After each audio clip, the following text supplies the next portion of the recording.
Get back to our questions, Governor Haley. American students, they are in academic trouble. They have lower scores in math and reading. There's chronic absenteeism. That's at record highs. And this has even been called education homicide.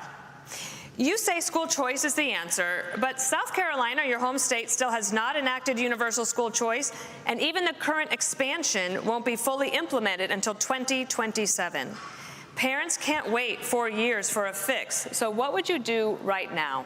Well, and school choice isn't the only answer, but I'll tell you it's not out of a lack of trying that we didn't try and get school choice in South Carolina.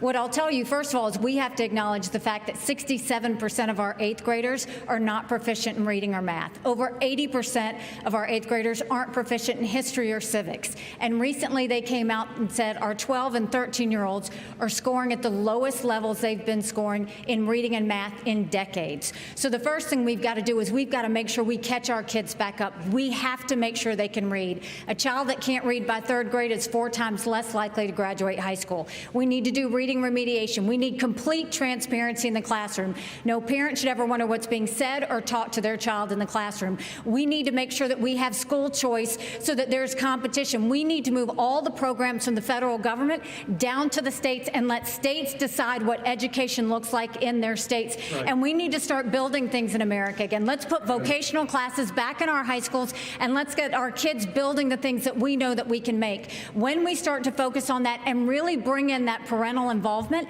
that's when we'll start to see a difference. But we've got to get parents back included.